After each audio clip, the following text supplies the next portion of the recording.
Sindri, coming to you with a slightly different video than normal.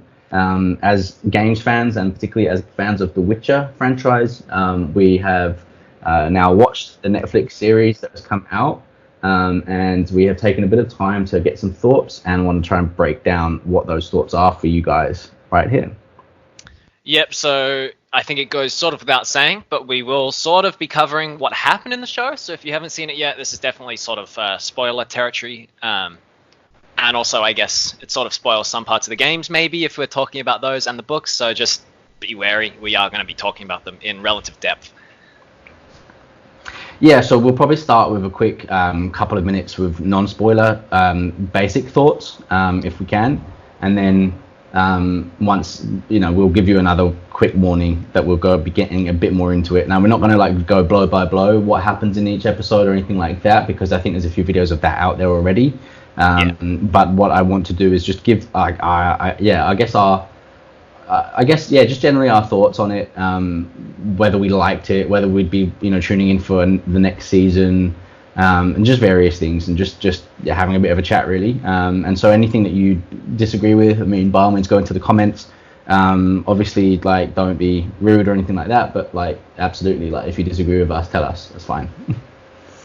Yeah, so I guess to start it off as a sort of general summary, I'm actually relatively happy with the show as a whole.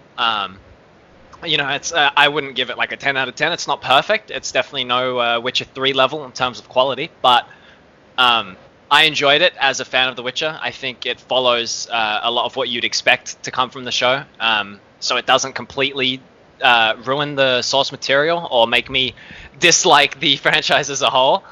But I definitely have some issues with it, which I guess we'll get into for some of the specific moments later on. I agree. I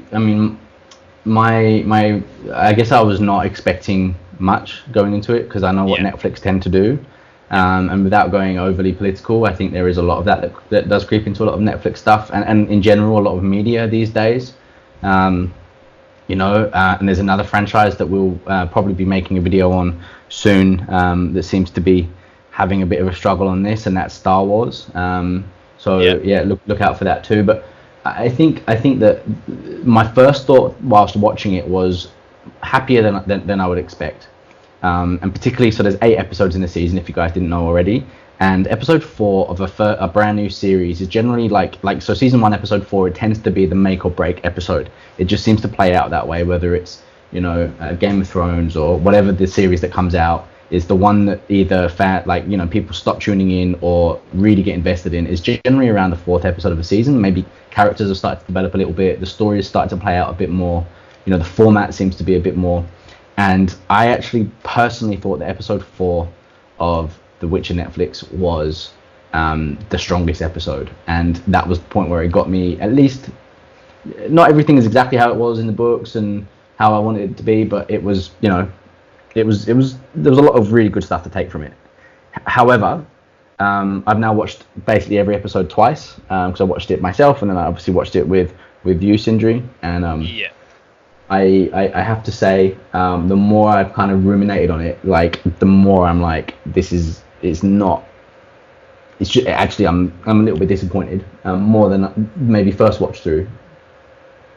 Yeah, so I think during my first watch, at least, I think it starts relatively strong. I think the first episode is by no means the worst one in the series. It's probably one of the better ones. Yep. And it started off fairly strong for me. The first episode up until the 4th was, the 4th. Yeah, I agree with you. I definitely think the 4th is where it peaked. But the show starts off relatively strong. So when I was watching it, coming in with relatively low expectations, it at least gripped me to begin with. Sort of lost me on 2 and maybe 3 a little bit as well. But 4 is when it got me again. So it was sort of one of those things where I guess because it's a setup season, there had to be a few episodes where nothing too crazy is happening, I guess. But in hindsight, I guess you sort of come to expect a lot more, because you can do a lot more with the Witcher universe, and I think that's what my biggest issue is that you've already got this fantastic source material to work with. So how can you mess it up, basically? And look, I don't think they have completely messed it up. I don't think there either. are things that we'll get into when we go through sort of a bit more episode by episode. But what to put a bit of, I guess, no, so it's not messed up at all. This is the thing that we've always got with adaptations, etc., is that it's not for the fans. It's for new fans, and it's for telling a story to a different group. So you have to say that I reckon a good 90 to 95% of the audience for Netflix's The Witcher have never played a game and have never read a book and probably didn't even know what it was beforehand. And actually, that's pretty much been proven by the fact that The Witcher 3, number of concurrent players is actually peaked more so than even at launch. So, which is fantastic. Which is great. Yeah, that's brilliant. At least the series has done what I had hoped for, really, which is, again, like, give a better name to the Witcher series as a whole, because I love it. Yeah, but that is definitely what it's aimed at, really. Yeah, and look, first thoughts were the series looks pretty good. I think Henry Cavill as Geralt, I was unsure of when it was first announced. I thought he was probably too big and too clean cut, and he sort of probably was, but actually it works. I think I was actually quite happy with him, and his portrayal of Geralt is more game Geralt than book Geralt for sure. 100%. Overall, it's more that way, and there's still room for improvement, which I'm sure he can do in season 2 as he gets into the role a bit more. But it's good, and when I found out just before I started watching the series that he actually sought out that role, and that he was a gamer and a fan of the games originally, or at least so he says, which it seems like he's genuine with that. Actually, that was something that did encourage me a bit more. Yeah, I think it shows when sort of, I guess, the lead role, because even though sort of the series is split a little bit between Geralt, Yennefer, and Ciri, definitely I think Geralt is still sort of the main character, as you will, sort of the primary protagonist, I suppose. Yes. It sort of shows that he sought the role. You can tell, like, this is what he wanted. Like, he's enjoying it. He's definitely, like, we've seen interviews outside of it where he's saying he's played the games and read the books beforehand, and he sought this role out. So it definitely shows, and I definitely think, surprisingly enough, Henry Cavill is the strongest part of the show. I agree. He's not just the only real big name, but he is. My other thoughts were, so in terms of looks, like, it looks fantasy and it looks medieval on the most part, and it kind of looks pretty much right overall. A few downers, obviously, straight off the bat, like the Nilfgaardian armor still looks like the black scrotums that we thought it was. It looks honestly god-awful. It's like, terrible. god-awful. There's pictures already online of the Nilfgaardian armor from Witcher 3, like the black and gold with the sun, like, Vizim and crest on it, stunning. which looks sick. And then you just have this disgusting, like, ballsack armor next to it, and it's just it's a very contrasting decision for them to make. Like, I'm not sure why they didn't just make it flat. Well, so this goes on to my next thing. So there was some, from my, maybe, I don't know about well-trained eye is probably not the right way, but my eye could pick up, there was a lot of use of green screens and, like, kind of not real backgrounds. And, at times, like, mostly it was okay. You can kind of accept it, but there were times when it actually pulled me a little bit out. It was the opposite of feeling like I was, part of it or immersed. It took me out of it a little bit, knowing like this is an obvious green screen, and particularly Brokilon Forest. I was gonna say, Brokilon the lighting Forest was shocking. It was awful, in my opinion. The lighting, so the green screen, everything. Yeah, one of the cinematographers, or the chief cinematographer, is one of the I can't talk now. One of the cinematographers from Game of Thrones series, and which has always been pretty strong, and so that was another good sign. But what it genuinely felt like to me was kind of Netflix slightly budget Game of Thrones series. They were trying to build on that, it seemed, and it did come across in certain elements, which we'll get into again when we go through the episodes. But that's the way I felt, is that the appearance was overall pretty good. I'd be interested to know, and I should have looked this up before we started speaking, but what the actual budget was compared to other series, because if I might be doing them a disservice. It might look fucking amazing considering a low budget, but I don't feel like it's that low. If you look at Henry Cavill, Lauren Schmidt Hissrich, who has done a lot of stuff as a showrunner before, and also, you know, some of the people they've had involved in it. But if it's lower than I thought, then I might be doing them a disservice, to be fair. Yeah, so I suppose on the sort of topic of appearance, I think aside from the Nilfgaardian armor, I think most of it looks pretty good. Like, especially at first glance, like if you see them from a like sort of a distance, so if it's just some, you know, some soldiers or something, it's okay. But I think the longer you sort of look at it, the more you can sort of see that it kind of, I don't want, this probably sounds really bad, but it does kind of look like it's just cosplay armor rather than actual armor, Yes, if you look at it for does. too long. And maybe that's too harsh, but it's like, for example, Geralt's armor, when you're looking at it for the most part, it's perfectly fine, perfectly serviceable. But yeah, again, the longer he's on screen and the more you sort of stare at it, the more you sort of think, yeah, that kind of just looks like cosplay. And that's a really good point. And the first time I watched it through, I was obviously focused on the dialogue and what was actually happening, and less, like, I wasn't looking quite as intently. Whereas when I watched it with you for my second watch through, I obviously could focus on other things because I already, you know, knew the episode by then. Yeah. And it was much more apparent that, like, it did look like, just like, you know, these were people that were going to Comic-Con after filming. Yeah. Which you know, in itself, I think, again, depending on the budget, it, you know, it makes sense. And as I said, from a distance, the armor doesn't look bad, but it's things that at certain points can ruin the immersion, especially as a fan. Yeah. You know. Look, as a bit of context on all of this as well, you know, I as a fan came to The Witcher in the second game when it came out, probably end of 2011, beginning of 2012.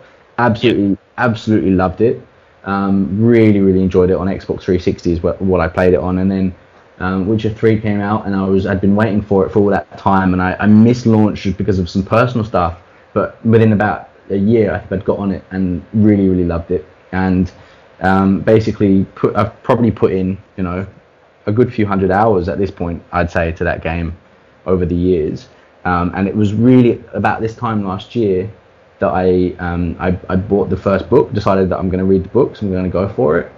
Read the first book normal, and then since then I've been going audio books. So I'm about halfway, just over halfway through, I think, the book series, to be fair, at this point. So I'm ahead of where the TV series is, because the TV series is based on the books, which I think is probably the right thing to do as well. So I'm about halfway through of the book, so I'm not really at the end of the books yet, but I know roughly where it's going, and, you know, from reading through and watching other lore videos on YouTube and everything, it's a series that means a lot to me. And as I said, I was not angry with the way they've done most things.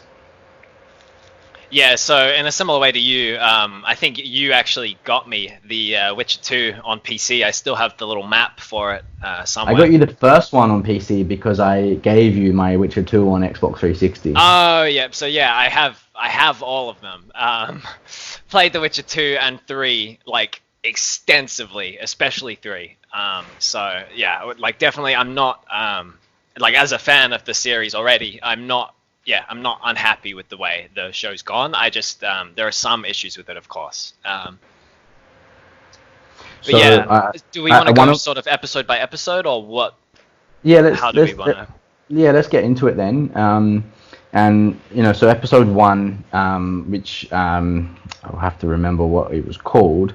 But episode 1 was essentially the story of, those of you that are book fans, was the story of Renfri and Stregobor in the tower, basically talking about the lesser evil. I think the episode might have been called The Lesser Evil. It might have been, yeah. But essentially, it was just, again, a story from the books, and it was one of the better short. I think it was in The Last Wish, or The Sword of Destiny, one of the two, like, ones that came out as like anthology stories that had already come out before in another publication before he did the books, are set before the book series. Basically, these are runs that really set up Geralt. It's like long before Ciri, before Yen mostly. And the other thing to mention really quickly is that, so in order to get more screen time for Ciri and Yennefer, what they had to do is they had like 3 completely different timeline story threads going through, and mixing up each character's actual timeline as well. which kind of, I think as a first time watch through, must have been so confusing as well. Yeah, having already known what was going on, even I was a little bit confused at the way they did it at times. Like, I can't remember which episodes, but I think it's around episode 6, like, I think it's 5, 6, and 7. It almost feels like they could have swapped the order of some of those episodes, and it could have even flowed basically the same. That's how, like, sort of weird it was in terms of timeline. Well, from I guess an adaptation standpoint, I think that one of the biggest mistakes was I think episode 1 should have had probably no Sindri or Sintra really. I think it should have all been like about Geralt as an establishment of this is your main character, because it is, and find that they want to have these other two as more main characters, which they kind of are in the books, but not until a bit later on. So I would have had it all about Geralt, and you could probably have even told kind of 2 of Geralt's stories if you needed to fill up the time, because they're not that long. If you think about how long they actually were, they definitely elongated bits with added bits in and changing a couple of bits around. But overall, I thought it was pretty good. I didn't like the actress for Renfrey because I felt like she just looked too young and too slim to really actually pose a challenge to Geralt. But when you consider she had mutations, I guess you can sort of account for that. But yeah, apart from that, yeah, I think it also doesn't help that Henry Cavill is huge. He is huge. So when they're on the screen at the same time, it really looks like there's a pretty big size disparity there. Like, unfortunately, that's just I didn't mind it. It wasn't the worst. It wasn't the worst, but it was another little thing to me that it was like she wasn't a great actress in my opinion. Didn't really, maybe I'm being overly harsh, and I'm sorry, but for all this, but my opinion is just that I didn't like her as Renfrey at all. The Sintra bits also I felt was adding needless stuff in and trying to get a battle in to like show look at battles in the sacking of Sintra, and I thought again it was too soon in the series to do that, and they didn't quite do it as well as I'd like. But the Geralt fight scene at the end was really well done in my opinion. He used a sign which I thought was awesome, and like a little bit of dual wielding and stuff, but it showed his skill with a blade, which I loved. Yeah, it was his swordplay as well. It wasn't just it wasn't like brute force like you'd expect from like a knight or something. It really did show like this is a Witcher. Like he fights differently to other people. He had the sword backwards at times. Like he was very agile with it, and that's exactly what you want to see from Geralt. So I think that was pretty well choreographed. I did see one still frame on another YouTuber's video of in that fight scene, Geralt was whilst he had the blade backwards, he also was holding it by the blade, which was a little bit silly. But apart from that, like that was a minor thing, but yeah. Apart from that, I thought episode 1 was mostly pretty strong. Really good conversation with Stregobor in the tower, I think. Yeah. I really liked the kind of some of the setup, and the whole lesser evil thing is fantastic. So it was really good that way. And I think, as I said, the Sindri parts I think were a little bit unnecessary for this episode. There was no Yen yet. We'll get into that very shortly in episode 2. But what you were happy with episode 1 overall then? Yeah, I am. But since you were sort of just talking about the battle, I might as well just get it off my chest immediately. The treatment of Nilfgaard in this show is maybe one of my least favorite things. In the games, in the books, in every other like anything about The Witcher, Nilfgaard is a huge threat. They are not treated as this like, I mean, in the show they're literally called like a backwater country. They're supposed to be like small and harmless, or that's how they're being portrayed, and they're not. It's Nilfgaard. Like, it's Nilfgaard. You can't call them that and then have them show up as a threat later on. And be winning these battles and expect, especially new viewers, to believe it. Like, it's just weird. I really dislike the way they sort of try to portray Nilfgaard in this show.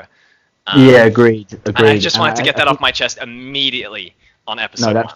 That's good, and I think just a quick follow-up on that is there was actually a lot of mixed messages about Nilfgaard coming out of this season overall, where you're supposed to think of them as these, like, dark magic using, like, evil, etc.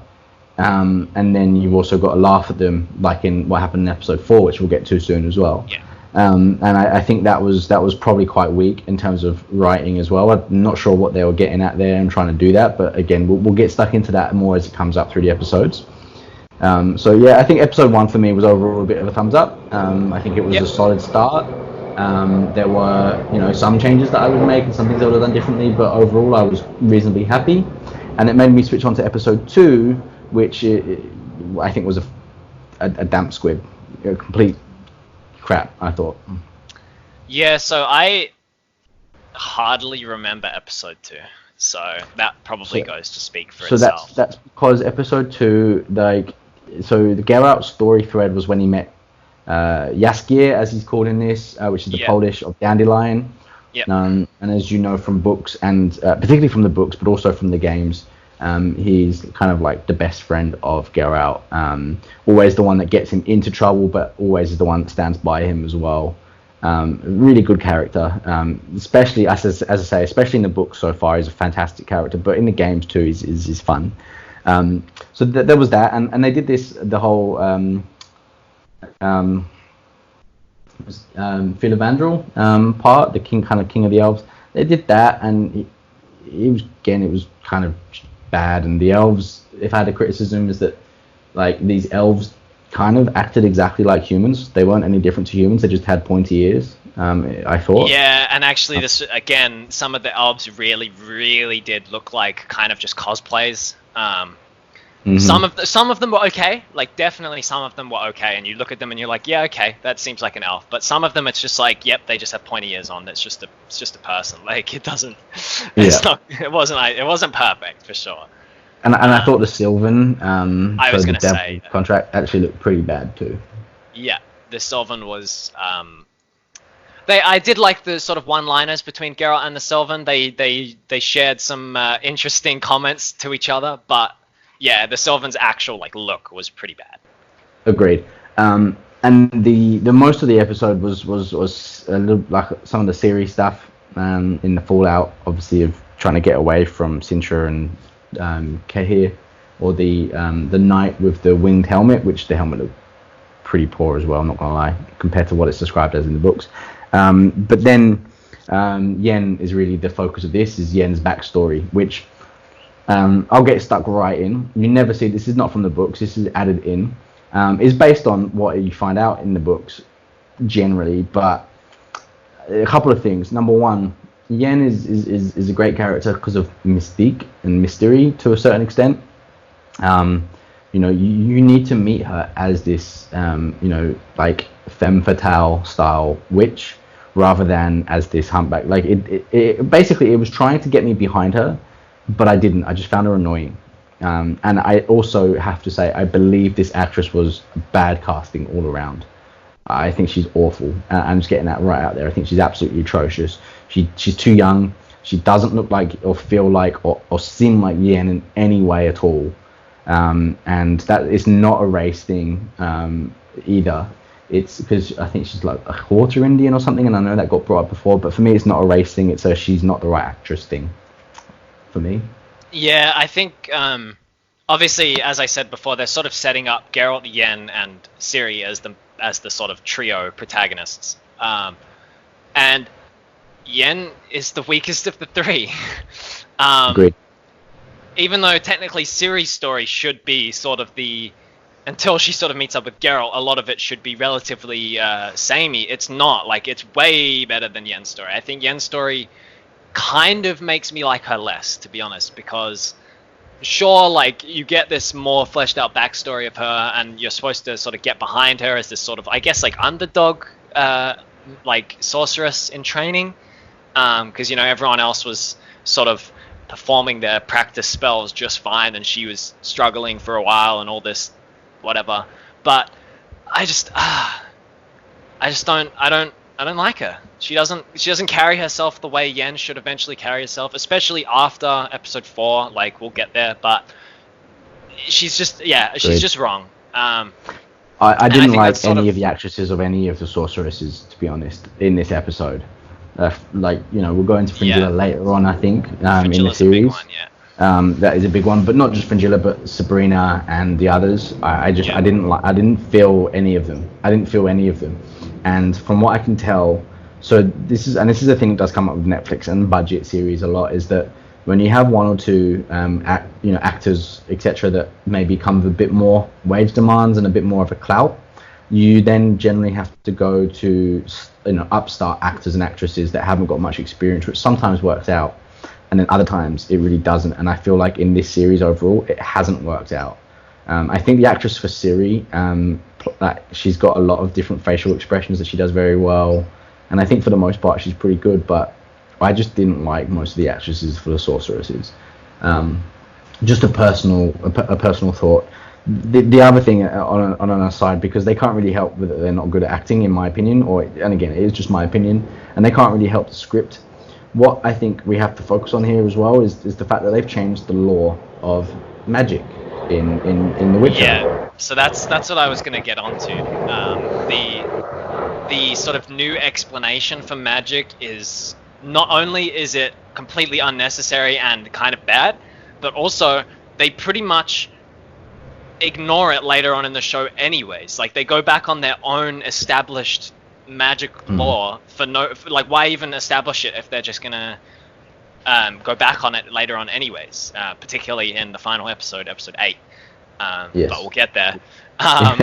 Don't worry about that, we will. I've got a lot to say about that one. Yeah. Also with Yen, like, they make her out to be one that can't do what all the others can do because of like emotion, and later on this comes back in a way which also is not how it really goes in the books. Like, it's not, she's becoming like more emotionless, but like, she's powerful, and for me, I'd want to see her being powerful from the get-go, but maybe going too far each time, not the way they've done it where she just can't do shit. And then also they've brought in a new character in a bit of an early love interest. I don't know if he's a new character, because I can't remember him from the books, but I might have just missed that. But I don't know what the purpose of him is really, and it doesn't really pay off later on in the show either. Yeah, so he's like this weird love interest that sort of helps Yennefer go from this like kind of like underdog failure sorceress to like sort of prompts her to try, and she eventually gets there. But then he kind of just, they sort of revealed that he's not actually exactly who he says he is, and that sort of prompts Yennefer to try even harder because she's like, I guess, angry now. And then later in the show, they sort of, he comes back for like basically a couple of scenes with Yennefer, and then that's it again. So I don't. We're also like, really, yeah. So he's already there when she, like, at the start of the episode, transports herself or whatever in there. Yeah. Like, and then so he's already there, but he still like graduates effectively the same day as her. Like, what's that all about? Like, yeah, and he's obviously like he's talented enough, or at least practiced enough to pretty much teach her how to do things. Yet by the end of this little arc, she is basically his equal, if not better. Yeah, and just to unpack another bit, like that very first scene where, you know, you've got the two lovers, like the two peasants that or whatever, that are kind of making out. He's giving her some daisies rather than roses, blah blah blah, and so they're obviously in this like romantic, like, or whatever kind of mood you would think, and then they see her and then they go straight into bullying mode.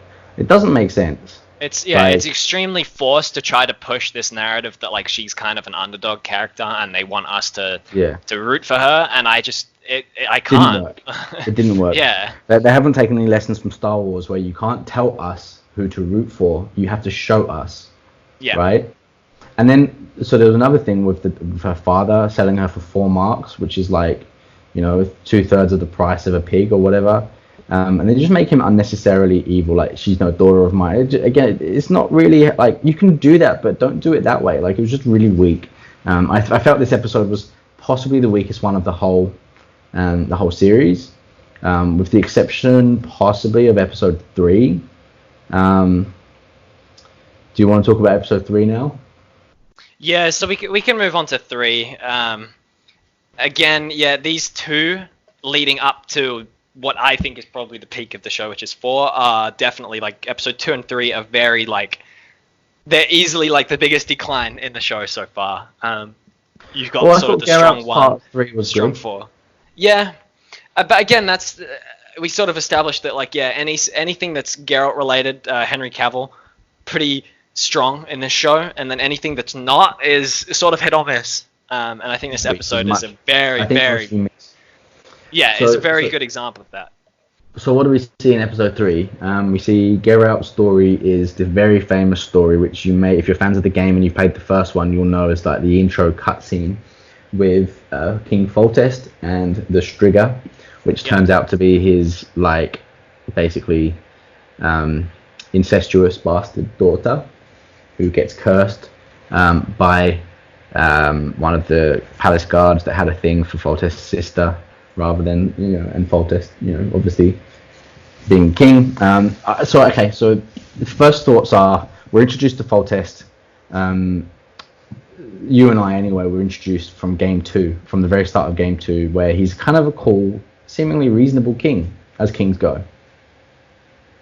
Yeah, so he's probably one of the biggest kings in the series, or at least one of the biggest name kings in the series. And in this, I don't mind the actor for it. I think he pretty much looks the part. He's a little bit of they sort of show him as a bit more of a slob than he should be. Like we even said it whilst watching. It seems like they're going for almost like a Bloody Baron from The Witcher 3 type vibe with him, and I don't think that's what Foltest is meant to be. I think Foltest is a very different character to that. Like he's a king, so he's still kind of untrustworthy. He does things that he probably shouldn't, aka his incestuous relationship with his sister. But ultimately, he's one that Geralt decides is good enough to work for, if that makes sense. So he's not the worst king out there. Basically, he's respectable enough for Geralt to accept contracts and work from him. So, and I don't think they got that point across. I agree. This is super important because the character of Foltest is so important to the series of The Witcher. Now, again, this is a bit of a spoiler for the books, but I'm listening to on my Audible Time of Contempt, which I think is book 4, I'm gonna say, roughly. Anyway, and there's a part where like Foltest basically makes a deal with Nilfgaard, like a pact to try and ensure peace. And like it's kind of like showing Foltest as more than just a pig-headed kind of foolhardy king, and not even a weak one either. And the Witcher 2, in my opinion, showed a man that the lengths he would go to for his own children. That he was sacking that whole city to go and get his children to come and have an heir and to live with him, and he was reasonable like throughout and listening to the Witcher. And in the original story of the Striga one, and they couldn't do it because they'd already done it in episode 1, but it kind of happened where Geralt got into a bar brawl, like a brawl in the inn, because people knew he was a Witcher and basically like picked on him, and he just ripped them to shreds there and then in the bar. But they couldn't do that again because they'd already done it two episodes ago. So they kind of miss out a lot of this, because actually in the book there's no Triss, and we'll get into Triss in a minute. In the book there's no Triss yet, and Foltest is the one that goes and finds him and begs him to do the job, to take the contract. Foltest begs Geralt, not the other way around. So again, like with Foltest as a character, like he's portrayed as this king that will like sort of he'll go to any lengths to protect like the people he cares about, or even like his country. So begging a Witcher, a type of person, like witches who are treated pretty poorly. They're seen as mutants, like freaks, all this, and Foltest knows that he wants to get this curse sorted, so he will literally beg Geralt to get him to do it. Like a king begging a Witcher is completely unheard of, and that's what, again, that's very important to his character, is that Foltest is not that, like he's still a king, so there are still things he does that aren't morally justified, but it's that gray area, isn't it? Like Foltest is probably as close as you can get to a good and just king, sort of, in the Witcher universe. Yeah, but he's still a king, Yeah, he's still a king ultimately. And yeah. So I think some other issues that I had, for example, is bringing another Witcher just to be killed off. Makes witches look a bit shit. And they clearly show like a wolf medallion, but who the hell is he? Because he's not, you know, he's not Lambert, Cohen, who's in the books and not in the games. Lambert, Cohen, Eskel, or Vesemir. So who the hell is he? And there was a bit later on where Triss says you two clearly weren't acquainted, which he would be if he was actually a School of the Wolf Witcher. But there you go. Yeah, well, Geralt even sees the body and the amulet, and has absolutely zero idea who it is. So I would suspect that he'd at least be able to guess as to the identity of this Witcher, because there's not that many Witchers to begin with. So I find it kind of hard to believe that Geralt wouldn't even have the slightest clue who this guy is, at all. All it would have taken, if you ask me, was to have a throwaway line, which could have taken 10 to 15 seconds maximum of screen time, where Geralt could turn around and say, this isn't a Witcher, that's not his medallion, he must have got it off a dead body or something like that. And that explains, okay, he's not actually a Witcher, he's just trying to get money from contracts or whatever, blah, blah, blah, blah. So that for me, that would explain something away, and keep Witchers looking strong, which they kind of don't now, in a way. And we know that, again, season 2 is most likely going to introduce us to the other Witches from School of the Wolf. So it's a shame that they've done that, but whatever. Let's get on to Triss. What do you think of her? Surprisingly, I think she's better than Yennefer. Probably because she has substantially less screen time. But I think they've sort of got the freckles, the sort of and the sort of reddish hair relatively okay. I think the ethnicity obviously is not what I would imagine Triss as, or what we've seen Triss as, but I don't mind it for Triss because she's a lot more she doesn't have as much screen time as Yennefer, so there's a lot less time for me to sort of be bothered by it. So I actually thought she was okay, to be honest. Yeah, I can't completely disagree with that. I think the actress is, I think she was Romilda Vane in a couple of the Harry Potter movies, as short roles as they were. But she's at least been on a film set and done a bit more than what a lot of these other upstart actors and actresses have done. So that's something. I think that you're forgetting ethnicity, which we know that Netflix were always going to insist on a lot of this. She's not terrible. She's better. I agree, better than Yen, better than most of the other witches. In fact, apart from perhaps Tessaya de Vries, who is a very strong actress, who ironically was in The Witcher 3. She was the voice of Anna Henrietta, the Duchess of Tucson in the. And again, I think she did some good voice work there. So there's a couple of a bit more strengths, and I think Triss, was okay. From the TV show perspective, they added her in there just to introduce the character. So again, I'm kind of okay with that. That's a change that I can understand. But it is a change from the books, and it does change the nature of that story a little bit. I thought the scenes with the Striga was really well done, to be honest. Really well done. Part of my favourite scenes of the show, to be honest. Agreed. Really getting strong with that. Obviously trying to lift the curse, which is very Geralt as well, and it's from the books. So he's not trying to kill, and it's done really, really well. I thought the Striga looked pretty good on the most part, actually, as well. One of the better monster designs in the show. The choreography of the fight, the way Geralt doesn't draw his sword for the majority of it, or if at all, actually. I know he tries to use a lamp to fight at the start because obviously he just wants to buy time. He's not trying to kill, but essentially he needs to wait until dawn, and then he needs to stop the Striga from entering its crypt, and that will reverse the curse. So he's literally just buying time, and he's struggling with it. He takes his potions. He uses signs, he traps it down in the basement with him, and he's still getting tossed around pretty badly. And near the climax of the fight, in fact, it is the climax of the fight because he's already sort of lifted the curse. She bites his throat and leaves a permanent scar there, which actually is visible later on in the show, which I think is one of the really greatest touches in the whole show. Yeah. Agreed. Fantastic. Good continuity. There's another little bit that they changed there where in the books, I think it's Geralt that goes to the Temple of Melitele, however you want to say it. and like does his recovery there, and you get some good story stuff going on there. In this one, they don't want to show that yet, obviously, so they say that it's the daughter, the Striga, that goes there, but they still name drop it, which I thought was quite cool. Something to be said as well about sorry, not just this episode, but the series in general, is that they have enough talk that goes unexplained enough to be good for the fans that already know about it too. I thought, like, there was a reference in one of the episodes later on where talking about Broxabate, which I thought was really, really nice.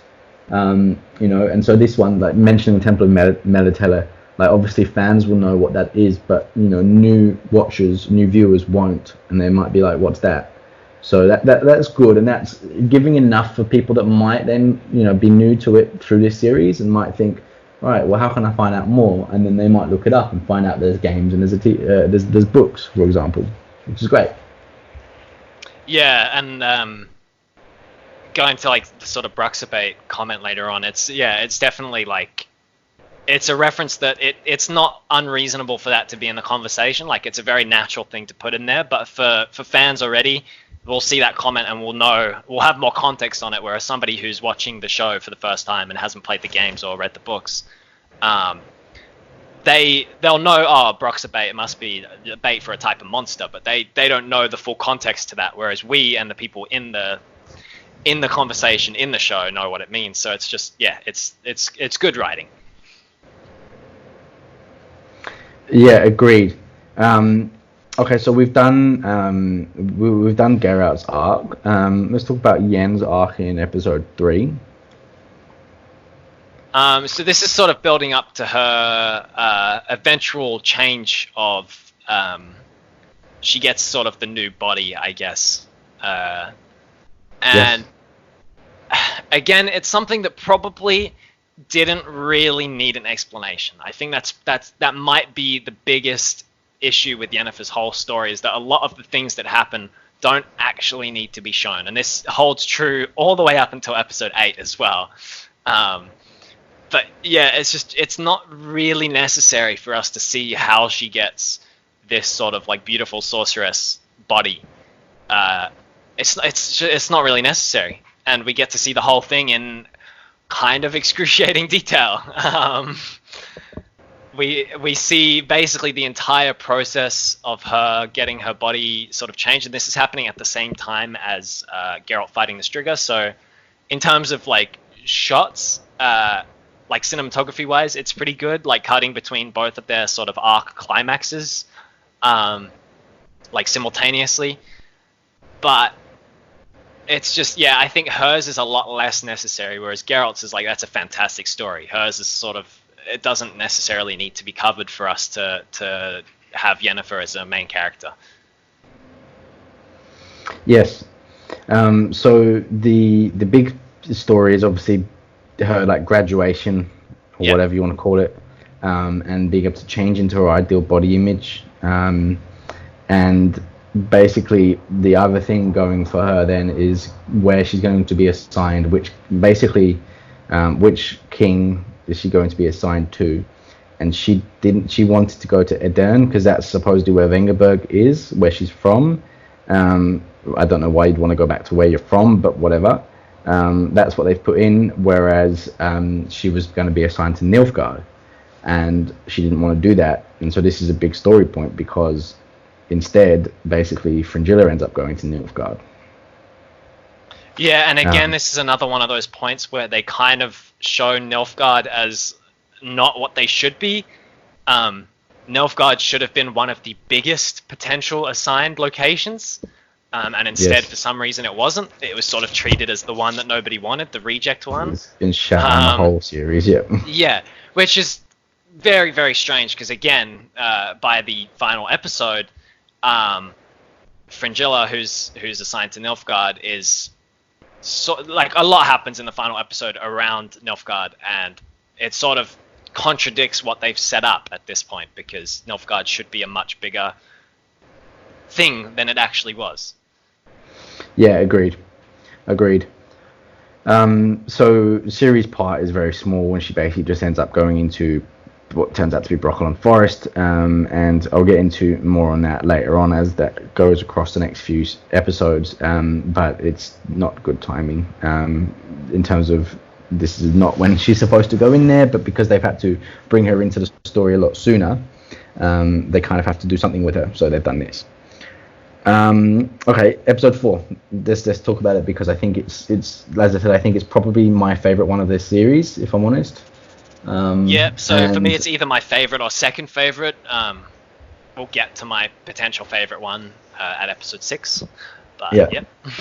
So episode 4, the basic story of Geralt is the time when he ends up in Sintra, hired basically by Dandelion or Jaskier to protect him from cuckolded noblemen and merchants and whatnot that Dandelion has wronged, shall we say, and ends up trying to be hired by Queen Calanthe because she basically wants protection later on when things inevitably boiled down into. That's what she basically suggests.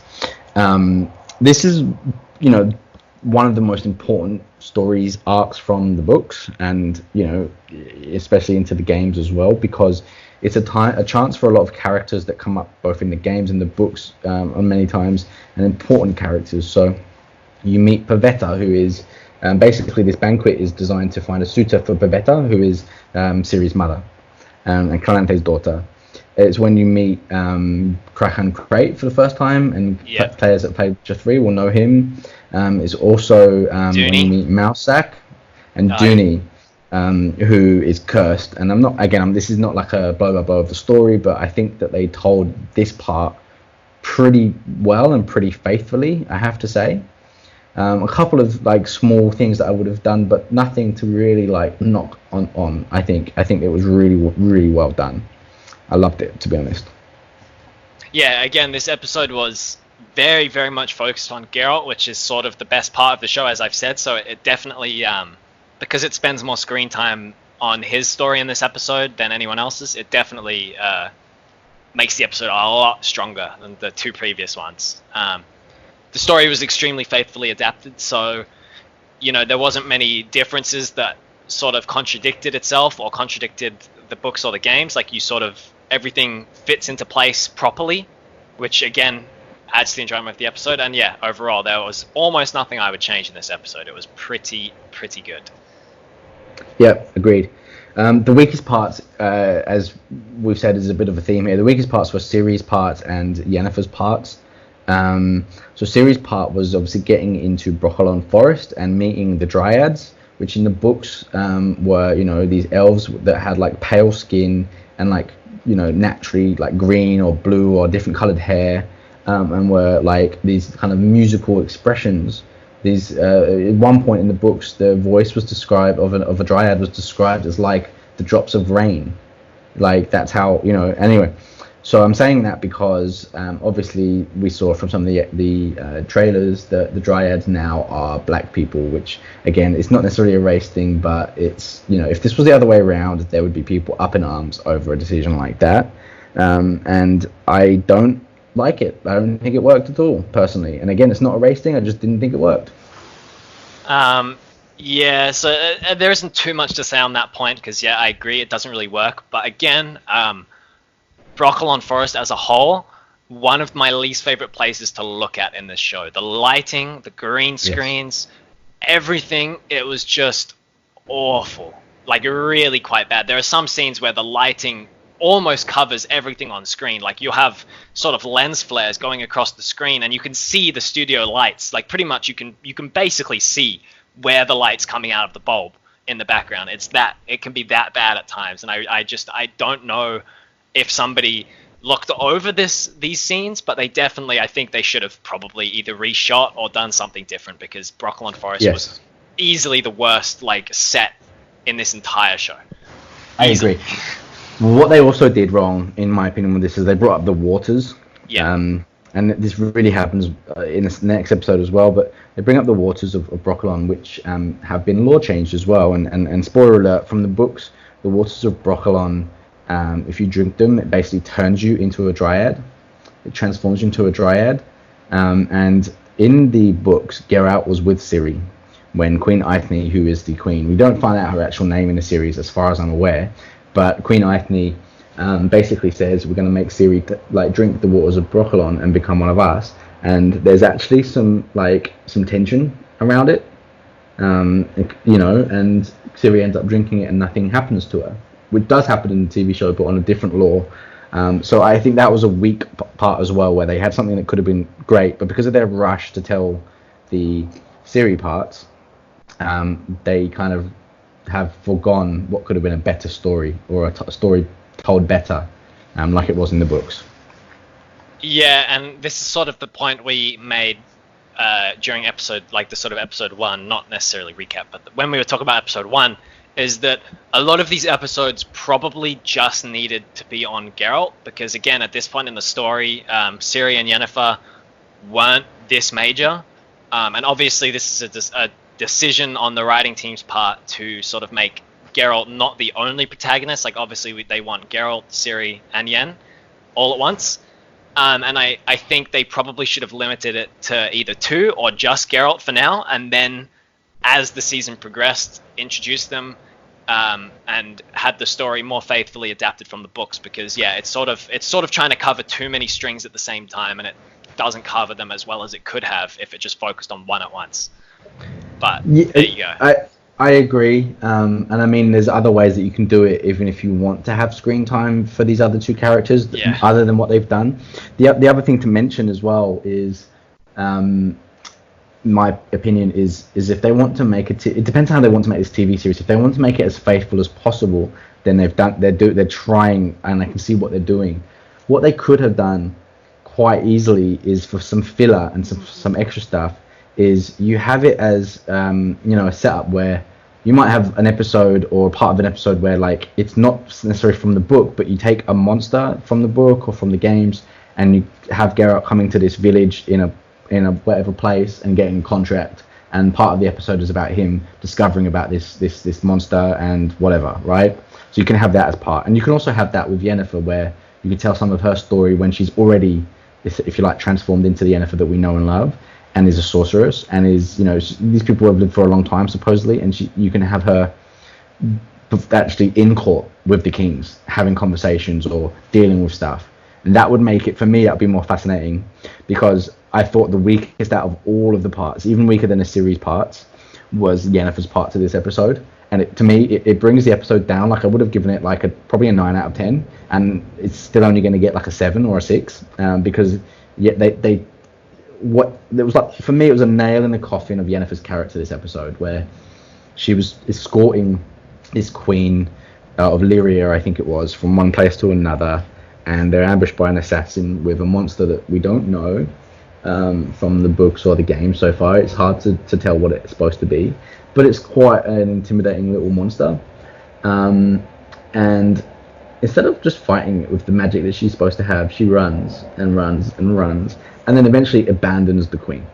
And then comes back after the queen's dead to try to save the baby, and then jumps through another portal only for the baby to die again anyway. And it's what the hell's going on? And the conversation, the dialogue was awful as well. Yeah, so I think this it's really important for us to emphasize that at this point in the show, it is stated, factually, it is stated that Yennefer spent at least 30 years in courts now. So she's had at least 30 years practice as a sorceress, and this random dude with a random monster that sort of just looks like a baby Andrega, but even then, not sure what it is. It's kind of just an unnamed bug-looking creature. Chases them down, slaughters the whole caravan without her even knowing, basically. She's sort of just sitting in there scared. Eventually, she steps out with the sort of queen and the baby. First thing she does is run away, then run away some more, then run away some more, and then eventually, after a little argument with the queen, she's so petty that she just leaves them. She just leaves, and then comes back to try to save the baby and fails, like you said. So it makes her character look super, super weak. And there's nothing that makes us want to root for her and get behind her and support her and think, yes, this is, because again, spoiler alert, she's obviously going to be the main love interest of Geralt, and there's nothing that makes us with this character, the way they've done it so far, there's nothing that makes us think, yeah, that's who Geralt should go for. Yeah. Oh, there's nothing that makes her seem like we want her to go well. Yeah, there's not even anything that puts her above the other sorceresses even. Like she's not even special in relation to her own kind at this point. Like you just see her and it's like she's basically just another one of them. There's no like uniqueness to her that makes me be like, okay, yep, I want to follow her story and see how it goes. You know, it's just okay, yep. Well, so then there's a bit of dialogue in particular where said about, you know, being a woman in this world and only being like valued for what you can give or something like that, which again I felt was really unearned, because particularly for Yennefer's character so far, that what we've seen, none of her issues, none of the reasons for her to be stressed or down or whatever comes from being a woman. Like she was a humpback, right? That's not gender specific. She wasn't great at magic straight away. That's not gender specific. She chose that she didn't want to go to Nilfgaard. She wanted to go to Edern, and then she went around them in the previous episode. That's not about being a woman. And she spent 30 years in politics, which presumably the men also get assigned to as well. So that's got nothing to do with being a woman. So it's like an unearned comment, and it's just like a little like. And also this episode sort of doubles down on that. There was one bit where Calanthe said that too about, male customs or whatever, about the banquet of suitors. And I just felt like it was like, well, you're actually the most powerful person that we've seen in terms of rule, because we've seen Foltest, okay, but you're a queen, and you've got prowess in the battlefield supposedly, and you can tell people what to do. So I'm sure if you said, I'm going to decide that this is who my daughter's going to marry, that's fine. So it's got nothing to do with male customs. It feels like there was a couple of like unearned sort of jigs at men and at patriarchies, dare I say it. And, we expected that a little bit, but it just feels the way they did it was just baseless, if you ask me. Yeah, not only is it a little forced, but also I think The Witcher is one of the best universes for female characters. You literally have Ciri, Yennefer, Triss, all these fantastic characters. You have the whole Lodge of Sorceresses, which have some of the most powerful characters in the entire series in there. And for some reason, these comments kept coming in this episode, and there's actually no reason for it. Like there really isn't. You've got Yennefer in the episode who's supposed to be a 30-year or at least 30 years into her time as a sorceress, so she's pretty powerful. You have the Queen, very powerful, easily like the highest sort of like rank in that entire room, basically. Like I think I agree with you. I think the comments are very, very baseless at this point, because it's not like the main character even. Like it's not like Geralt's role as a Witcher is above a king or above a sorceress. Like Witches are supposed to be kind of looked down upon. So yeah, I don't. Yeah, well, so that's the thing. If anyone wants to complain about their situation and their lot in life, is more going to be Geralt, and he doesn't, because he's got that stoicism, and that's why we actually love him as a character, both in the games and the books, because he basically doesn't complain. Anyway, lesson to be learned from that one. So look, I think episode 4 was probably the strongest, or one of the strongest so far. It's right up there. We're going then straight into episode 5, which is a really important story, and I thought quite weakly done. Yeah, so I don't have much to say about episode 5, because for me it was kind of in between my two favorite episodes. So yeah, the things that happened in it kind of got overshadowed on both sides, and that's kind of my biggest issue with it. Agreed. Ignoring the actual content in the episode, that is probably why it's sort of less memorable for me. So, for anyone that's wondering and needs a refresher, episode 5 is where Geralt and Jaskier are looking for a djinn, or Geralt's looking for a djinn in the lake. And there's a bit of like exposition here for anyone that doesn't like know the story. And Jaskier is like, a djinn? You mean like a genie? Just for anyone, to be curious. But whatever, that's what he did, and I didn't really like that part, but whatever. There was some good banter between them during this episode, and then basically Jaskier like tries to grab the djinn and make wishes, but Geralt, that is the one that really opened it, we find out later. So Geralt's the one with the 3 wishes. And the first one that he uses up by mistake, where he says, I just want some peace, and Jaskier gets attacked by the djinn and is in a really bad state. So Geralt's got to take him to the nearest town and get him healed. And it turns out that Yennefer is the mage that's in town. Then there's this really weird scene of this orgy going on, which was, in my opinion, super out of place, unnecessary, and more distracting than it should be, considering. I didn't like it at all, to be honest. Anyway, as per the story of the book, Yennefer finds out that there's a djinn around and wants to get the wish to, obviously, as we find out later, get back her fertility, because that's something that's been taken from her. Also from Geralt, but again, Geralt's fertility is not as important as Yennefer's fertility. I really want to make a point on this. So, she keeps saying that this choice was taken from her, but actually in episode 3, when this actually happens, she actually wasn't even going, she sort of missed the sort of graduation. She wasn't even going to get the sort of ideal body, but she went out of her way to force the guy to do it to her. So actually she made the choice herself in the show. Agreed. And in the lore, so this is where I think there's an issue with the way they told that story. Because they had to show more, they told it wrong, and then they made this mistake. Whereas if they had just kept it as a mystery, this wouldn't have been a continuity error at all. And as far as the books go, becoming a sorceress and going through that was also forced on you, just like being a Witcher is. Yeah. So actually, it's correct that they did this. They just shouldn't have shown the bits before, which is why I wouldn't have done that. So that's another issue with that, because you then fuck up your own story because you're trying to put too much in because you want to have more screen time for women rather than just telling a good story. But that's a whole other issue. The other issue I have is the story that we've seen so far is actually the only one that had it taken away from them, not by choice, is Geralt, and you see that in the later episode as well. And so actually, once again, he's the only one that has a right to actually say and complain about any of this, and he's the only one that's not. So I feel like that's actually a very good representation of modern day Western feminism as well, but that's for another type of YouTube channel, I think. Yeah.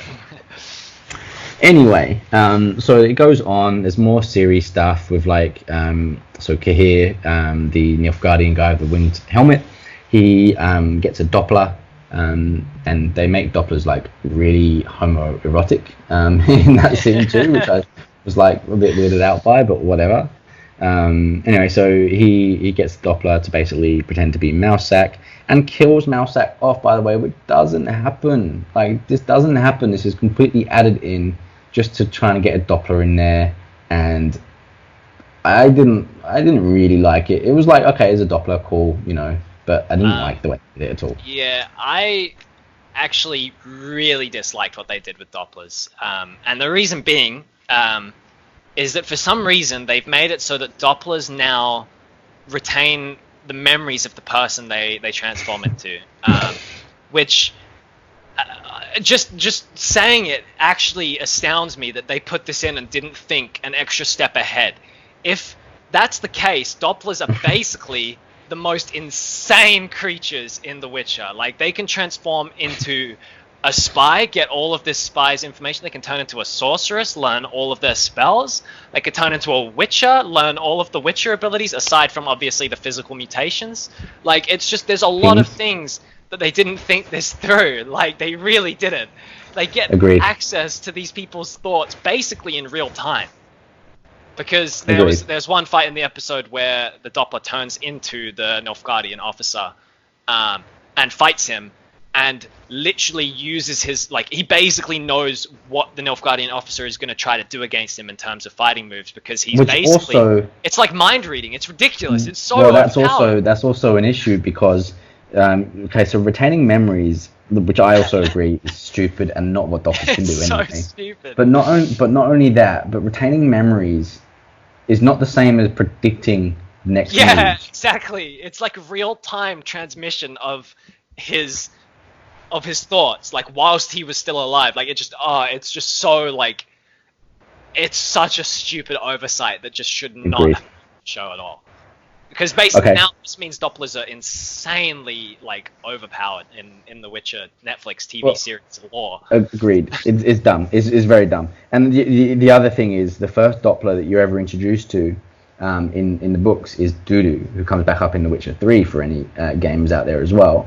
And he's like running a merchant's business into the ground, pretending to be that merchant, and it takes a while for them to work out what's going on. And it's done really, really well. And then Geralt has basically a chance, and he kind of, again, sees him as intelligent and spares his life, and then they kind of become friendly. So it's again, this is one that probably should have waited until season 2, for example, because this happens in Novigrad, again, from Witcher 3 game fans there. It happens in Novigrad, that's where they meet Dudu. And so I think they probably should have just waited on this one.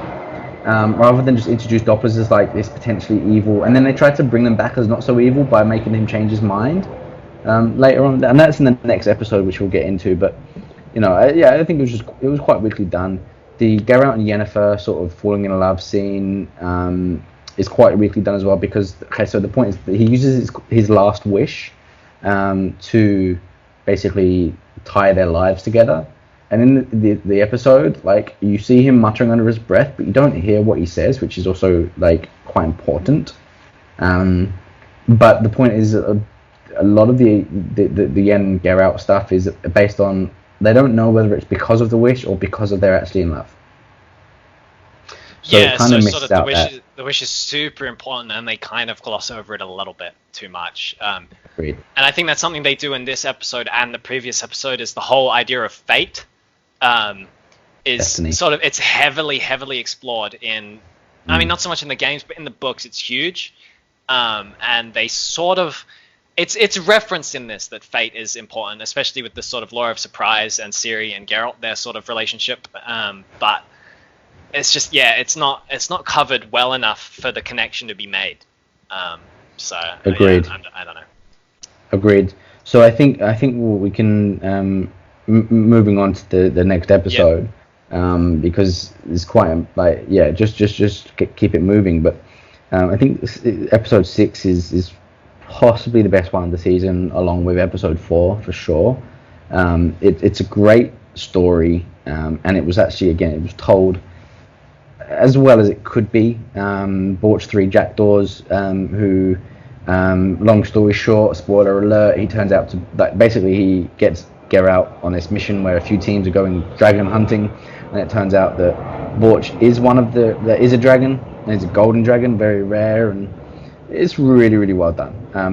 And Yennefer's on one of the teams, and there's some really good banter between all of the characters. I cracked up at a particular one point where Yennefer has a knight, and he asks if he can take her back to her tent, and she says, "Will you be joining me?" And he says, "I don't want to ruin your honor." And Dandelion says something like, "I hate to be the one to tell you, but that ship has sailed, left the harbor, and sunk and fallen to the bottom of the ocean," or something like that, which is amazing. So there was some really good banter there.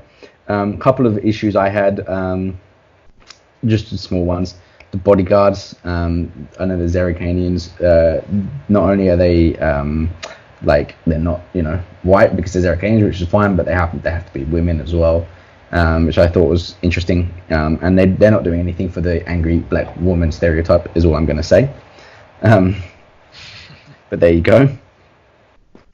Series parts as well were pretty weak, again with the Doppler in there. He has the fight with the Cahir, and all the rest of it, I think. And then I think that happened in this one, did it? Yeah, I think it did. So, yeah. So I didn't really.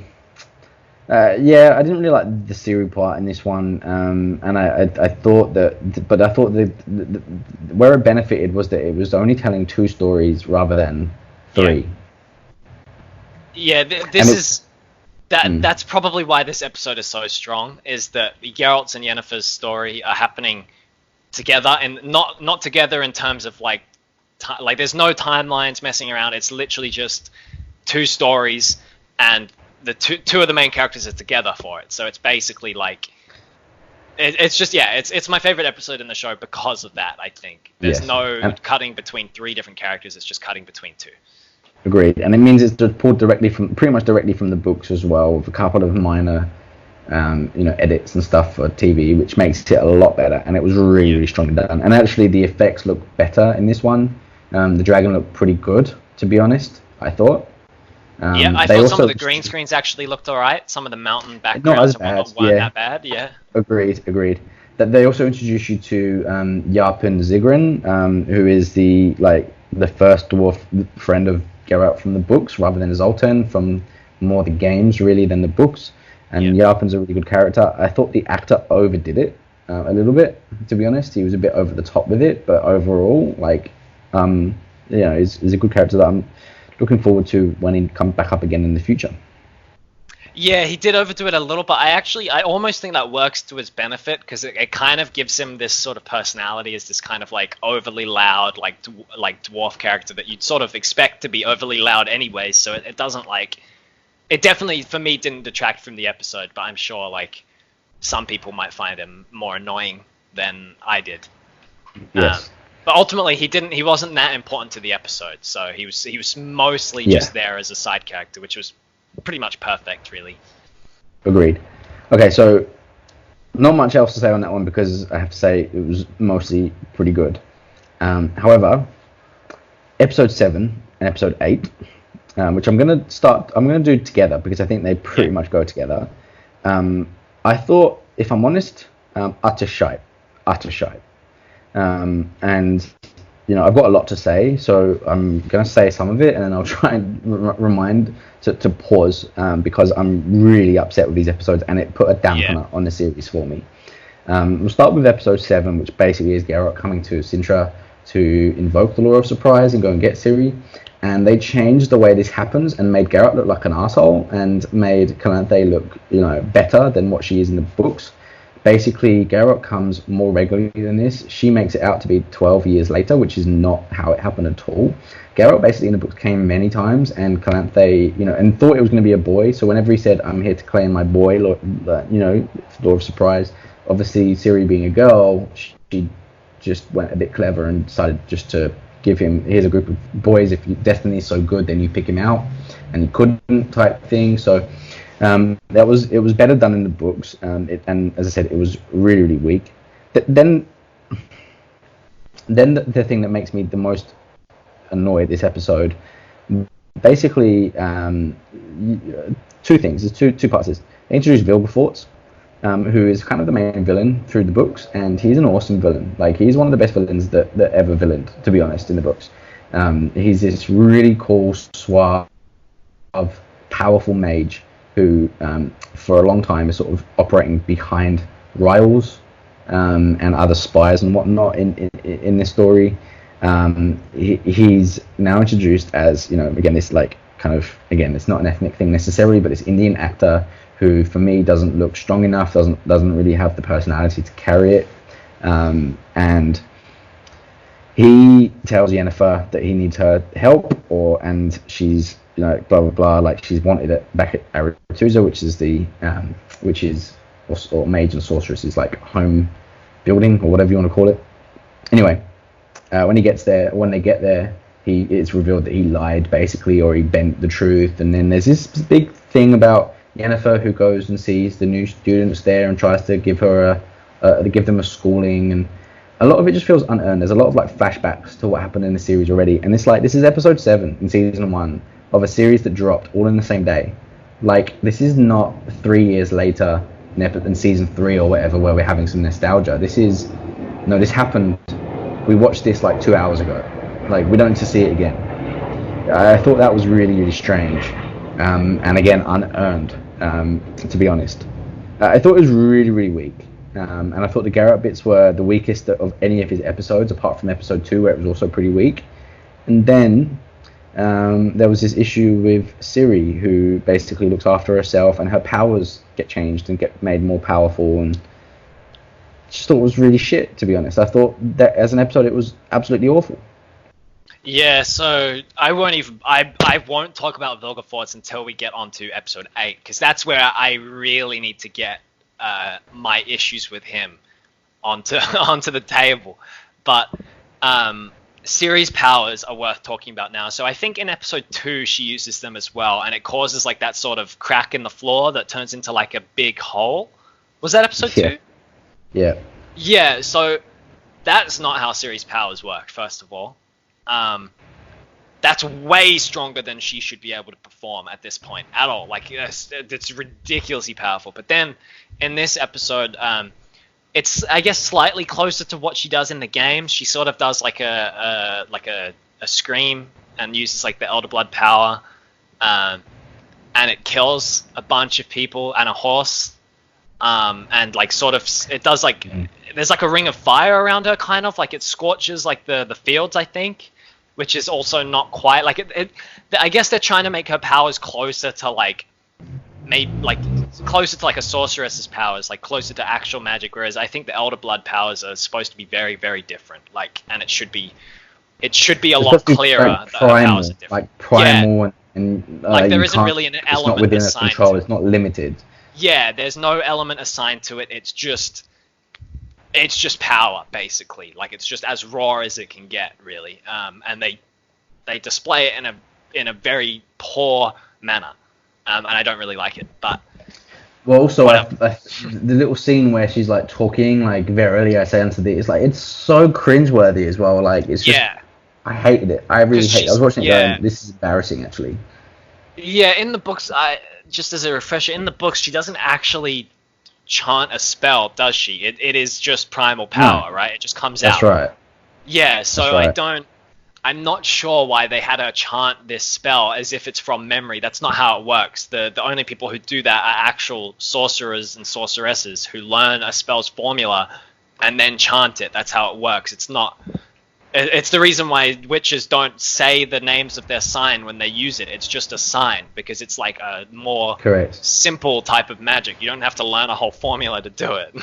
But yeah, I don't know. It's weird. They mess with magic a lot in this show, and I think that's one of the weaker parts, which we'll get into in episode 8 again, because it sort of comes back. Yeah. So I just want to say as well on this, like, so this is episode 7 leads into episode 8.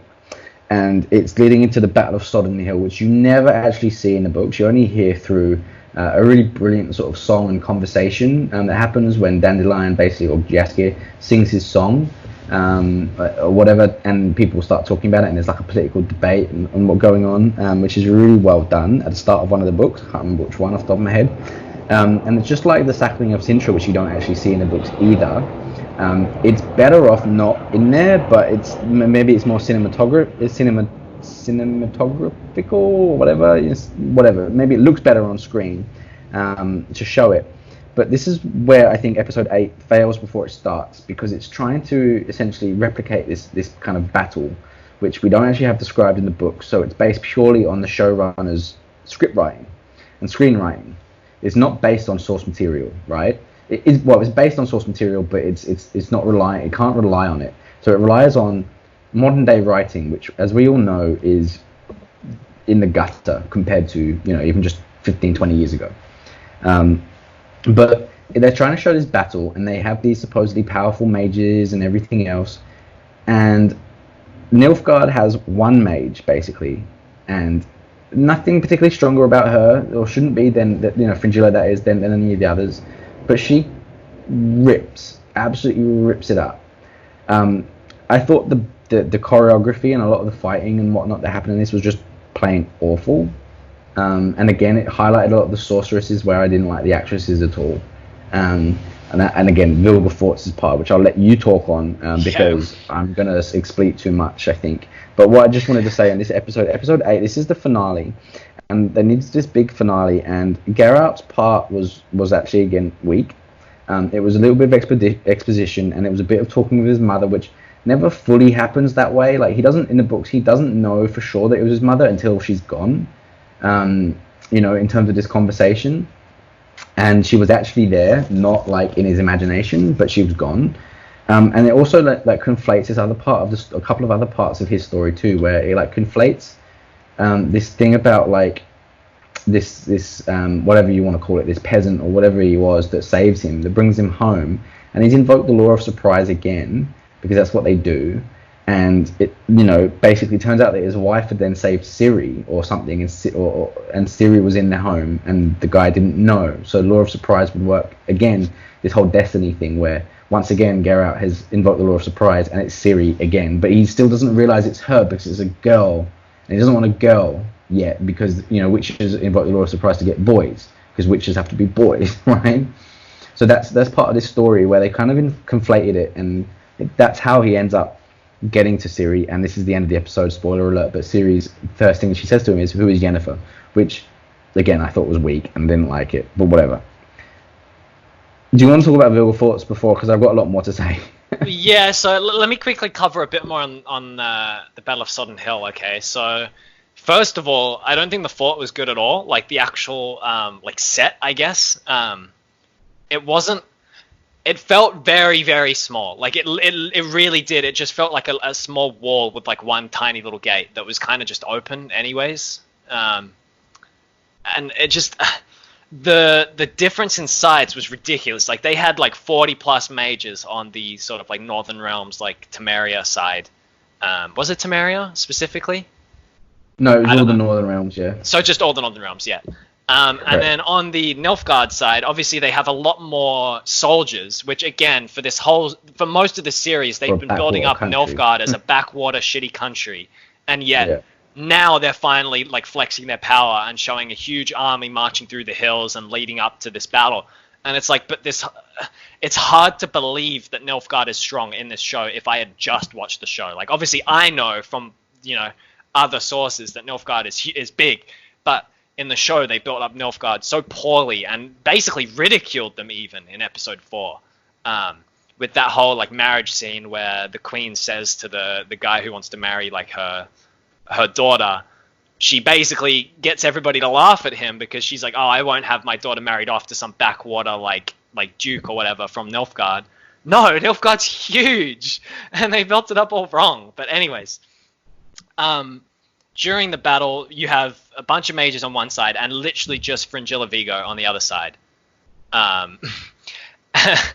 And she is somehow scaled up stronger than the rest of the mages, basically. Like, she beats, I don't remember the name of the, sorceress who sort of, taught Fringilla and Yennefer and all that. But she hits her with, the Demiridium, dust or whatever, and instantly defeats her, immediately. And that's it. That's the fight. And it's very confusing because they're supposed to be on a similar scale, but instantly it's okay, so apparently not only is Nilfgaard now way stronger than it's been built up to be, but Fringilla, who didn't even want to go to Nilfgaard, she kind of got shafted into going to Nilfgaard as a sorceress because Yennefer didn't go, is now stronger because of going there. So it's really, really strangely done. Yep. And they cut Vilgefortz out completely. Yeah, so now I'll get onto this. So Vilgefortz, who's supposed to be this fantastic villain, if you don't know who he is, honestly just search his name up in Google and look at the first image. Because he looks badass. He's literally burning a dude's head off with fire. He is badass. And in this, so in the books, I think you mentioned, he's sort of supposed to be the sort of leader, general character of the Northern Realms side. He sort of organizes the defenses and kind of gets the credit for, or at least it's implied. The one that was known to have led this battle, not Yennefer, by the way. Yeah, you don't see it. You don't see the Battle of Sodden Hill in the books. It's just sort of mentioned. But yeah, Vilgefortz is supposed to have sort of led the Northern Realms side, and yet in this, Yennefer does it. So basically, Yennefer does nothing the whole time, and Vilgefortz sort of storms out on his own and goes to fight, the general of this. So Cahir, the Nilfgaardian sort of general, I guess, of this army. And in this fight, Vilgefortz gets disarmed 3 or more times in 30 seconds. He keeps sort of, he gets disarmed, drops the sword, and then the sword, vanishes, and then he spawns a new one out of his sheath, I guess, out of his scabbard, and then continues to fight. And he gets completely dicked on. And not even close. He gets dominated by basically a normal, or a trained human with no, magical ability, no, Witcher mutations, nothing like that. It's just a dude. It's just a guy in armor. and he completely dominates Vilgefortz, disarms him again like 3+ times in like under 30 seconds, and then he gets kicked off the hill and cracks his head on like a log or something, and that's it. So I just want to say, in Time of Contempt, the book, which as I said, I can't remember exactly what number of book it is, but it's like, if you include the Sword of Destiny and the Last Wish, I think it's like book 5. So I think it's book 3 of like main series. I'm right near the end, and we finally had the first like actual fight between Vilgefortz and Geralt directly, and Vilgefortz kicks the fuck out of Geralt, like leaves him basically, and deliberately, like as in he says this is supposed to be a lesson for you. Basically leaves him half dead, and makes sure that he doesn't actually kill him, but leaves him half dead and fucks him up. And it's assumed at this point where I'm up to that he's taken Ciri from this tower that Geralt was trying to protect her from. So Geralt thought that he was going to be able to like whoop him, but it was the opposite, completely the opposite, and he was basically just toying with him. And now they've turned Vilgefortz into a guy that gets fucked up himself. Like 4 times in a minute, basically, he gets disarmed, he gets kicked down a hill, and that's that, done. This is the guy that, you know, if you're to believe that they're following the books as closely as they seem to be overall, he's going to be one of the main villains for the next series. Now, at the moment, I don't believe him to be a villain at all worthy of Geralt. I believe Geralt, the way they've built it up so far in the show, will absolutely kill Vilgefortz, and there's no reason why they should change that. It would be based on nothing. So I think they've destroyed already their main villain. Yeah, so he's pretty much introduced in episode 7, I believe, and Yes, by correct. episode 8, so literally within 2 hours of being, like within the 2 episodes, he is completely and utterly dominated by basically a normal human. So in any conceivable universe, if Geralt was put up against that Vilgefortz, it would be slaughter. Vilgefortz would get absolutely dominated. So I don't. In the same chapter of that book, just before Geralt got dominated by Vilgefortz, he was the one that dominated and destroyed Cahir. So, yeah, they've screwed this one up royally, and I don't see them being a big way of coming back. And even the dialogue was pretty awful. Yeah, so he's sort of, throughout these 2 episodes, he's not built up as a villain. He's built up as another sorcerer/sorceress, like just a mage character. So he's not trustworthy. Like he lies to Yennefer, but he's not inherently evil yet. And then after this fight, when he gets kicked down the hill and hits his head, after the Battle of Sodden Hill is over, and we'll get to how it ends with Yennefer. I'll let you talk about that one.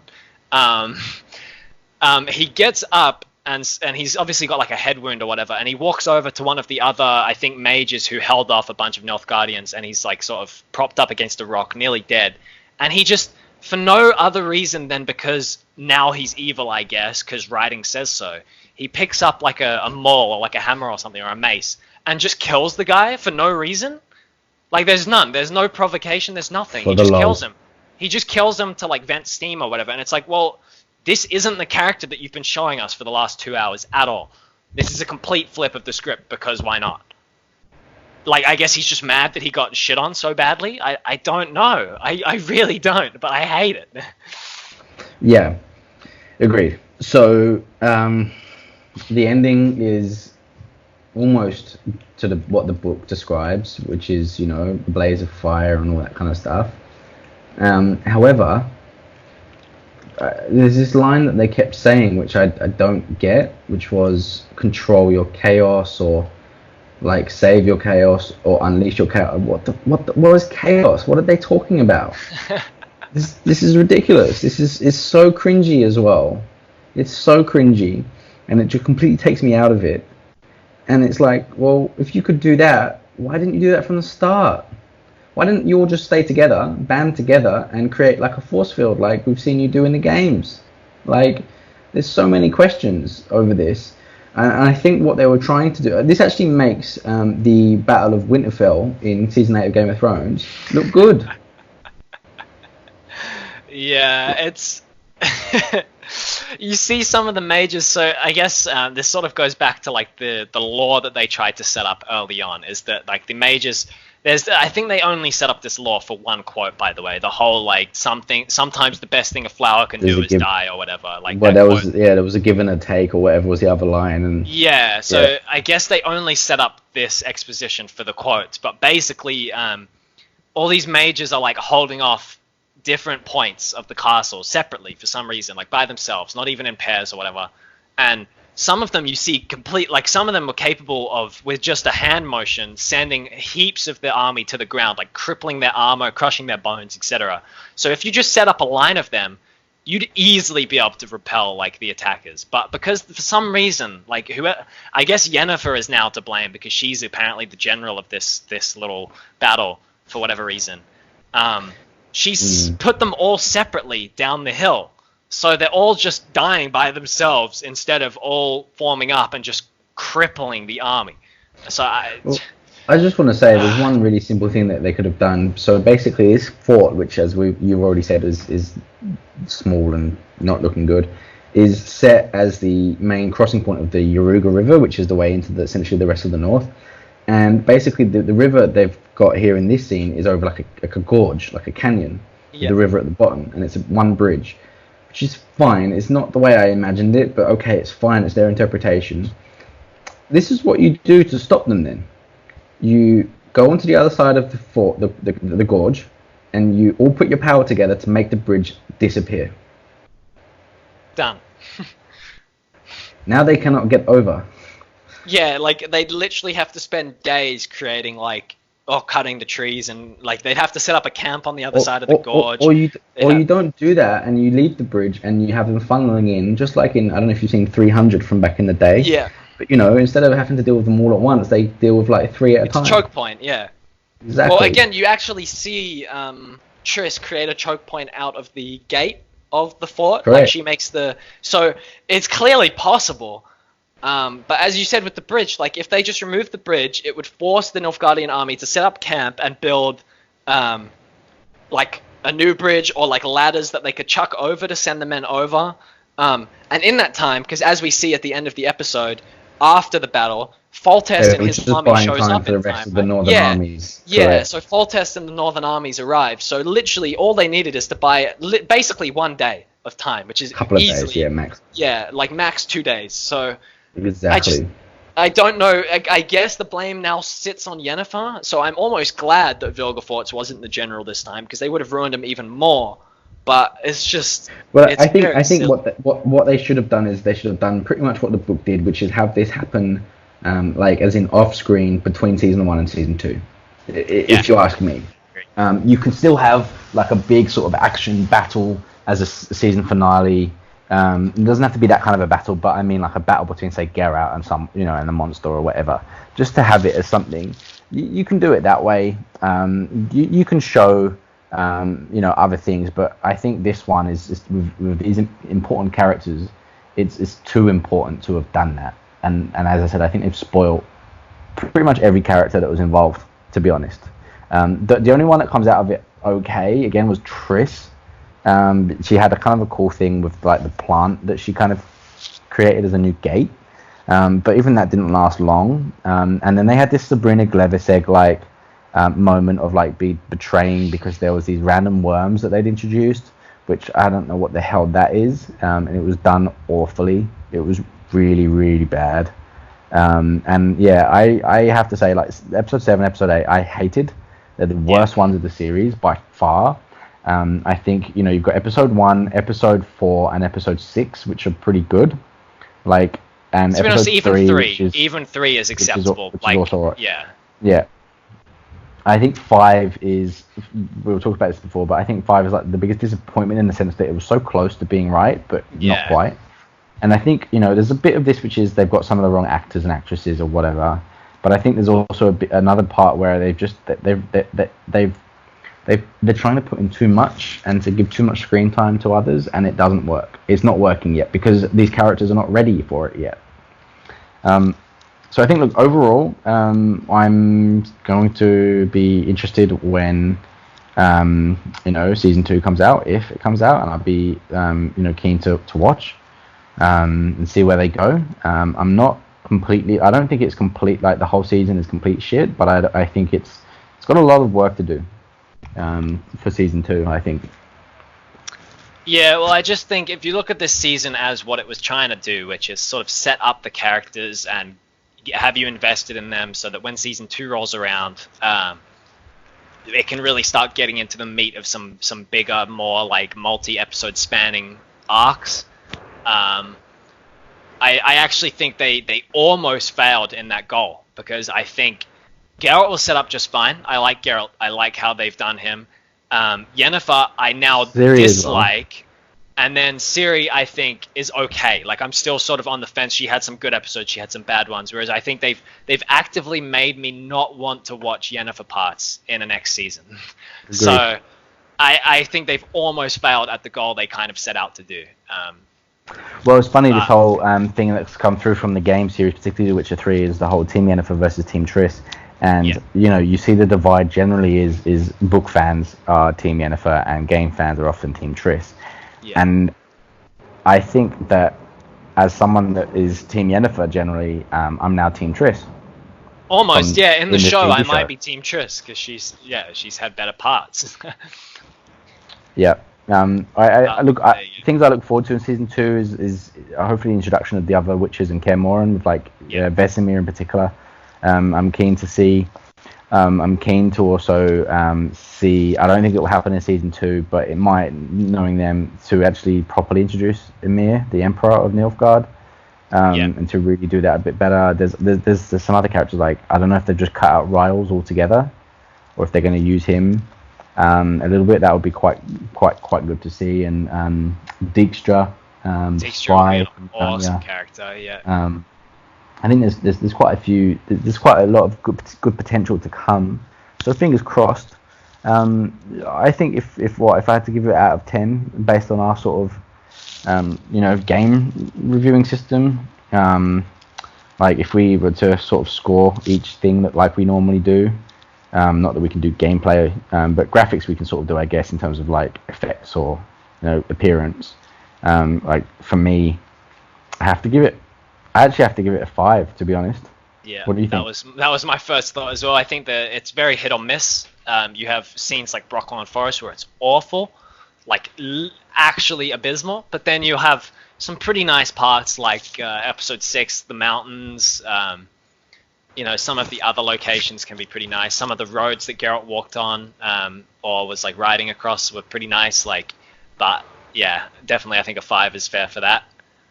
So if we change gameplay and put it more into, like, say, choreography / dialogue, should we say? I would give it, I think some of the fight scenes of Geralt were top notch, but I think that a lot of the dialogue and other stuff, I'd give it probably a 7. Like, as in, it was solid. It was solid. It came down in some parts, but it was pretty good overall. What do you think? Yeah, again, like my first thought was also 7. Pretty much solely because Geralt fight scenes were top notch. The Striga fight scene jumps to mind. The fight scene at the end of episode 6 with the dragon and the that group of people that came to take the egg. And yeah, just scenes like that really jump out at me. But again, the dialogue, I think again there were some parts that were good. Dialogue in episode 1 was decent. Some of it in 4 was okay, but there's just enough of it to not give dialogue that high of a score. So yeah, I think a 7 is Agreed. I think it was 9 for choreography and probably a 4 for dialogue, or a 5 for dialogue. There's a couple of good moments in between, like Geralt and Dandelion, for example, but the rest was pretty weak. How about story? I mean, for me, I'd give it a 6. For story, it's, I guess, odd because each episode tells its own story. I actually kind of want to give it lower than a 6 just because the episodes that have good story are adapted straight from the books. So the story is good, not on its own merit really, but because of the story originally being good. Whereas the episodes like 7 and 8, where they kind of go and tell sort of their own stories, especially 8, is when it really starts to fall apart. So I might actually give it a 4 on story. Okay. See, I'd give the parts that follow the book pretty closely a 10 because what else can you ask for? I think for me, they've mixed storyline timelines too much and it became a bit confusing, which pulls it down. And I also think they should not have at all touched Yennefer's backstory, at least not yet. I mean, you can show some odd flashbacks or whatever in later seasons, for example, but not like this. So that also pulls it down. So I'd say it's a 10 for the parts that follow the book. It's a 5 on the mixed timelines and whatever, and for me it's a 0 for the Yen backstory. It's completely already killed Yen before she got started for me, if you ask me. So yeah, I think a 5 is probably a fair one for me now. Yeah, overall. I honestly like I'll give it a 4 because again, like I can't judge the book storylines on their merits, like. Or rather, I can't judge the episodes that are good because of the book storylines on their own, like writing. It's kind of unfair for me to give the show thumbs up on that one. I have to give it a bit more of a harsh rating. But overall, I pretty much agree. All right. Well, what about world/atmosphere? I mean, does it feel like The Witcher? For Geralt parts, it really, really does. Yeah.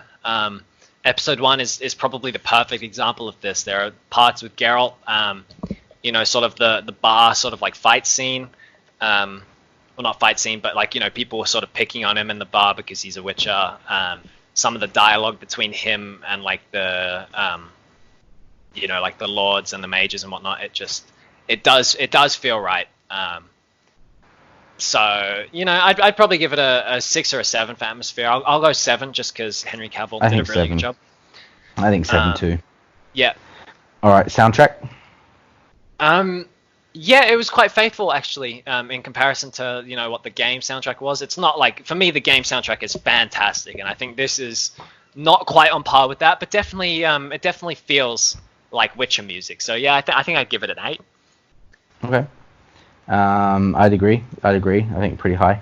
What about overall immersion? This one sort of goes down because, again, we talked about it pretty early on, but things like cringy dialogue lines, weird armor, the sort of cosplay-ish look of, say, the elves or the Sylvan, or some of the other characters that just, you look at them and the longer you look, the more you're like, yeah, I'm just watching a show. Like, it's not. So I'd probably give immersion a 5. Yeah, I'd give it a 3. I'm pretty low on this one. Yeah. I think that, as I said, particularly second time round, I was super aware of things like green screens and cosplay looking armor, even on Geralt, which you'd think they'd like put the budget into Geralt, given that he'd be the one with the majority of screen time, but they didn't even. Like, the more you look at it, the more you're like, that doesn't look like any kind of protection. It almost looks like plastic / like kind of rubbery, like foam, like you get in cosplay outfits. So yeah, I give it a 3.